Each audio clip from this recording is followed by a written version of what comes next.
వాళ్ళు ఆమోదిస్తేనే జరిగేది. అప్పుడు వాలంటీర్ వ్యవస్థ ఎప్పుడు కూడా అలా చేయాల, డైరెక్ట్ ట్రాన్స్ఫర్ జరిగింది కాబట్టి ఆ విధానం తీసుకురండి.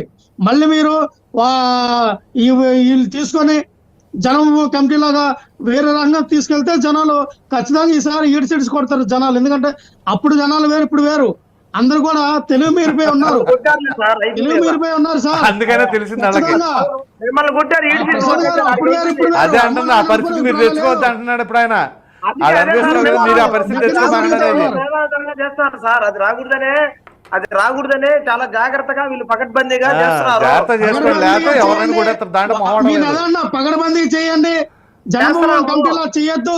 ఖచ్చితంగా ప్రజలకు వినియోగపడేటట్టుగా వాళ్ళకి జీతం ఇచ్చి, ఈ 3 నెలల జీతం కూడా ఇచ్చి, బాజీ గారు మాట్లాడినట్టుగా చక్కగా. ఎందుకంటే ప్రతి వాలంటీర్ కూడా ఆ రోజుల్లో 3 రోజులు పనిచేసి 3 రోజులు వేరే పని చేసుకునేవారు.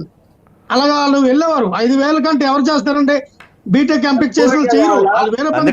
వాళ్ళు ఇప్పుడు స్కిల్స్ ఇంప్రూవ్ చేద్దాం అంటున్నారు ప్రస్తుత ప్రభుత్వం. చేయండి, మంచిదే చేయండి. ఎవరికి ఏ స్కిల్ ఉందో ఆ స్కిల్ బట్టి అది హుందాకరంగా ఉండాలి, అట్లా ఒప్పుకోవాలి అది ఏదైనా సరే. రైట్. ధన్యవాదాలండి చర్చలో పాల్గొన్నందుకు. సయ్యద్ రఫీ గారు తెలుగుదేశం పార్టీ అధికార ప్రతినిధి, రేగడి లక్ష్మణ్ గారు వైసీపీ అధికార ప్రతినిధి, అలాగే షేక్ బాజీ గారు కాంగ్రెస్ పార్టీ అధికార ప్రతినిధి, అలాగే మణి గారు జనసేన పార్టీ అధికార ప్రతినిధి, అలాగే రాజకీయ విశ్లేషకులు బహుజన జేఏసీ నాయకులైనటువంటి బాలకోటి గారు, అందరికీ ధన్యవాదాలు.